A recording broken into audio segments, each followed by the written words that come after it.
Okay friends, இப்போ நம்ம பார்த்தீங்கன்னாக்கா தேமூர் கரைசல் எப்படி ரெடி பண்ணுறது அப்படின்னு பார்க்கலாம். ஸோ நம்ம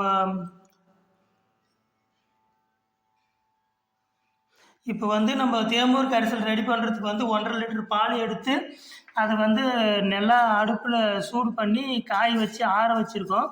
இப்போ இதை புறக்குத்தணும்னா நாளைக்கு இது தயிராக மாறிடும். ஸோ நம்ம 2 லிட்ரு மோரை நல்லா கரைச்சி 1 லிட்ரு பால் அதில் 1 லிட்டர் தண்ணி சேர்த்து நல்லா கரைச்சி ஒரு 5 நாள் புளிக்க வைக்க போகிறோம். 5 நாளைக்கு அப்புறமா 2 லிட்ரு தேங்காய் பால் எடுத்து அதையும் இதையும் நல்லா கலந்து அதுக்கப்புறம் ஒரு 5 நாள் 3 நாள் நல்லா புளிக்க வச்சு அதுக்கப்புறமா நம்ம ஸ்ப்ரே பண்ண போகிறோம். சரிங்களா? இப்போ பார்த்தீங்கன்னா இது 1 லிட்டர் பால். இது சூடு நம்ம கை பொறுக்கும் இருக்கணும். சரிங்களா? ஸோ கை பொறுக்கும் இருக்கும்போது நம்ம புறக்குத்தணும்னாக்கா கரெக்டாக சரியாகும்.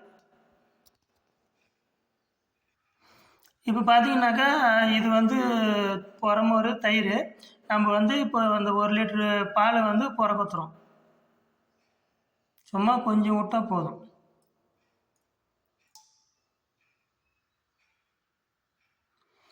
விட்டுட்டு ஒரு டீஸ்பூனில் நல்லா கலந்து விட்டுட்டிங்கன்னு வச்சுக்க, நல்லா கெட்டிமாக கட்டியாக இருக்கும், நல்லாயிருக்கும். இது நம்ம மாட்டு பாலே தான்.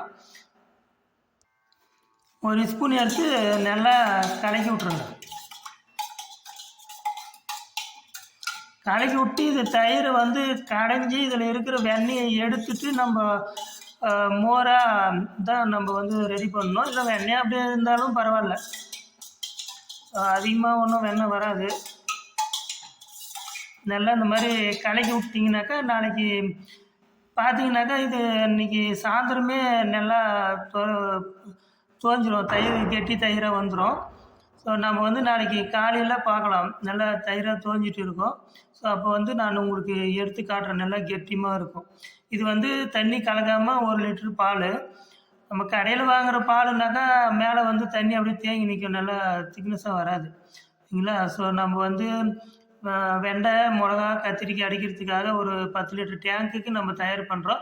அதாவது 10 லிட்டர் டேங்க்குக்கு 1/2 லிட்ரு, அதாவது 10 லிட்டர் தண்ணி 1/2 லிட்டர் தேமூர் கரைசல் நம்ம கலந்து தெளிக்கணும்.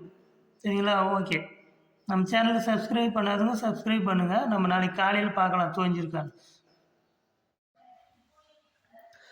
ஓகே ஃப்ரெண்ட்ஸ், இப்போ நம்ம பார்த்தீங்கன்னா நேற்று தயிர் தேமூர் கரைசலுக்கு புறக்குத்தினோம். ஸோ அந்த தயிர் எப்படி இருக்குன்னு நம்ம இப்போ செக் பண்ணி பார்த்துடலாம். அந்த கிண்ணத்தில் தான் 1 லிட்ரு தயிர் புறக்குத்தி வச்சுருந்தோம் இந்த கிண்ணத்தில். ஸோ நம்ம இப்போ செக் பண்ணி பார்க்கலாம் தயிர் தோஞ்சிருக்கான்னு.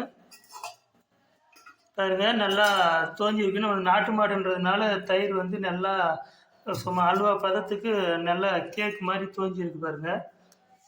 இந்த மாதிரி தோஞ்சிருச்சுன்னா நம்ம பார்த்து பாருங்கள் எப்படி இருக்கு பார்த்தீங்களா, அல்வா மாதிரி நல்லா இருக்குது. நம்ம 1 லிட்ரு ஃபுல்லாக தண்ணி எதுவும் கலக்காமல் 1 லிட்டராக பாலாக ஊற்றி நம்ம தயிர் தோய் வச்சுருக்கோம் தேமூர் கரைசலுக்கு. இப்போ நம்ம இதை கொஞ்சம் கொஞ்சமாக 1/2 லிட்ரு மட்டும்தான் தண்ணி ஆட் பண்ண போகிறோம். 1 லிட்ரு தயிர் இருக்குது நம்மக்கிட்ட. இப்போ இது நம்ம கடையணும். சரிங்களா? இதை நம்ம கடையும் போது கொஞ்சம் கொஞ்சமாக ஒரு 1/2 லிட்ரு தண்ணி மட்டும் ஆட் பண்ணிக்கலாம். பாருங்கள் எப்படி கேக்கு மாதிரி நல்லா வருது இல்லை, அப்படியே சாப்பிடலாம் போல் இருக்குது, நல்லா இருக்குல்ல. ஸோ நம்ம கடையிறதுக்கு தயிர் கடையிற மத்து ஒன்று வாங்கிட்டு வந்திருக்கோம். ஸோ அந்த மத்து காட்டுறேன். இதான் அந்த மத்து தயிர் கடையிறதுக்கு.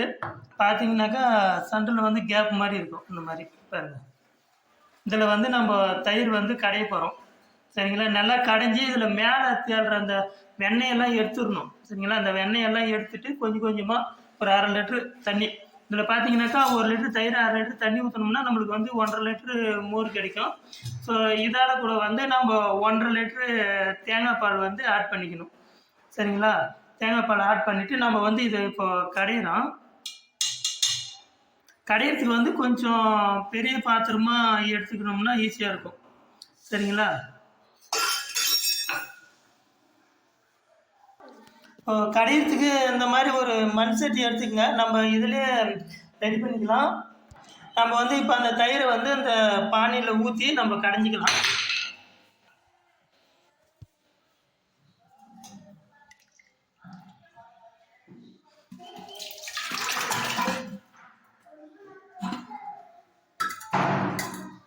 பாருங்க அடியில் அப்படியே இருக்கு, தயிர் கேக்கு மாதிரி நல்லா இருக்குது. நல்லா கை விட்டு அலசி ஊற்றிக்கலாம்.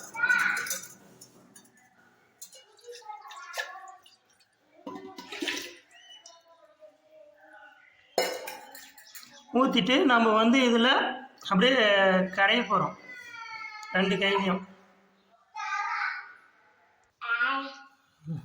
மட்டும் எப்படியா.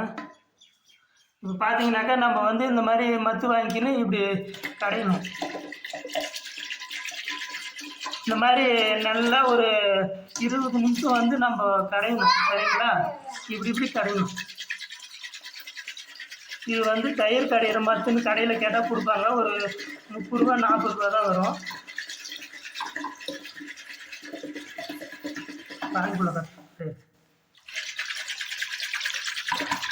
பாருங்க எப்படி கடையிறது நல்லா தெரிஞ்சா. நம்ம சேனலை சப்ஸ்கிரைப் பண்ணாலும் சப்ஸ்கிரைப் பண்ணிக்கங்க. நம்ம வந்து தேமூர் காய்ச்சல் தான் ரெடி பண்ண போகிறோம். இந்த மாதிரி ஒரு 20 நிமிஷம் நல்லா கடைஞ்சிட்டு அதுக்கப்புறமா தேங்காய் வெட்டி நம்ம தேங்காய் பால் வந்து 1.5 லிட்டர் ரெடி பண்ண போகிறோம். சரிங்களா? இந்த மாதிரி நல்லா விடாமல் ஒரு 20 நிமிஷம் கடைஞ்சால் போதும். வெண்ணெய்லாம் மேலே வந்துடும். அதை எடுத்து நம்ம நெய்யாக உருக்கிறதுக்கு யூஸ் பண்ணிக்கலாம். பார்த்தீங்கன்னா நம்ம வந்து 1.5 லிட்டர் தண்ணிக்கு 3 தேங்காய் எடுத்துன்னு வந்துக்கிறோம். சரிங்களா? இதை நோண்டி நம்ம மிக்சியில் போட்டு அரைச்சி இப்போ தேங்காய் பால் எடுக்க போகிறோம். சரிங்களா? தேங்காய் பால் எடுத்து அந்த நம்ம கடைஞ்ச மோரோட கூட நம்ம ஊற்றி கலந்து ரெடி பண்ண போகிறோம் தேமூர் கரிசல். சரிங்களா? தேங்காய் தின்றதுக்கு எங்கள் வீட்டு குட்டீஸ் ஒன்று வந்துருச்சு, குரங்கு. இந்த மாதிரி மிக்சி ஜாரில் போட்டு நம்ம வந்து இப்போ தேங்காய் பாலை வந்து வடிகட்டிக்கலாம்.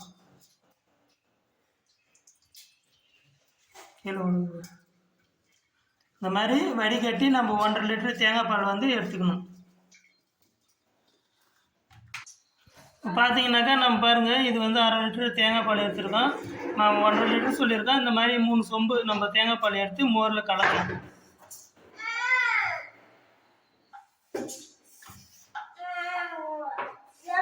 எப்படி இருக்குது பாருங்கள், தேங்காய் பால் மாதிரி நல்லா திக்காக இருக்குது. நம்ம தேங்காய் எடுக்கிறதுனால நம்ம 3 தேங்காய் பெரிய பெரிய சைஸ் எடுத்துருக்கோம். இப்போ நம்ம வந்து தேங்காய் பாலை வந்து நம்ம கடைஞ்சி வச்சிருந்த மோரோடு கூட ஊற்றி கலக்க போகிறோம். 1.5 லிட்ரு மோர், 1.5 லிட்டர் தேங்காய் பால் ஊற்றி ஒரு 6 நாள் நல்லா புளிக்க வச்சு நம்ம எடுக்க போகிறோம். இப்போ பார்த்தீங்கன்னாக்கா நம்ம வந்து 1.5 லிட்டர் வந்து தேங்காய் பால் எடுத்து இதில் ஊற்றி கலந்துட்டோம்.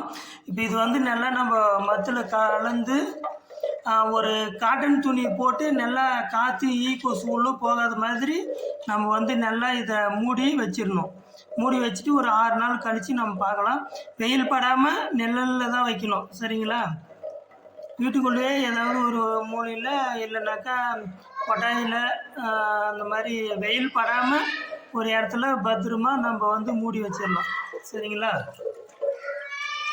மூடி வச்சுட்டு நம்ம ஒரு 6 நாள் கழித்து எடுத்து பார்க்கலாம் எப்படி இருக்குதுன்னு.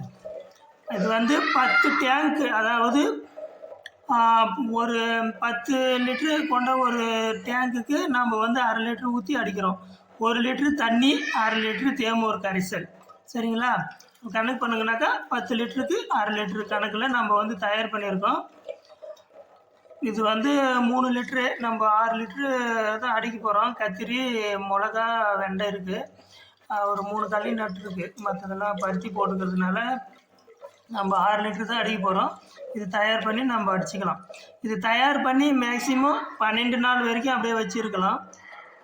மற்ற டைம் வந்து வச்சோம்னா அது வீரியம் குறைஞ்சிரும். அதனால் நம்ம ஃபஸ்ட்டு டைம் தயார் பண்ணி அடிச்சுட்டு அதுக்கு அடுத்து ஒரு 3 நாள் 4 நாள் கழித்து திருப்பி ஃபஸ்ட்டு தயார் பண்ணிட்டு நம்ம அடிச்சுக்கலாம். ஓகே ஃப்ரெண்ட்ஸ், நம்ம 6 நாள் கழித்து நம்ம பார்க்கலாம். 6 நாள் கழித்து நம்ம மருந்து அடிக்கும்போது நாங்கள் எப்படி அடிக்கிறதுன்னு உங்களுக்கு காட்டுறோம். Okay friends, thank you. நம்ம சேனலை சப்ஸ்கிரைப் பண்ணாதவங்க சப்ஸ்கிரைப் பண்ணுங்கள். நன்றி, வணக்கம்.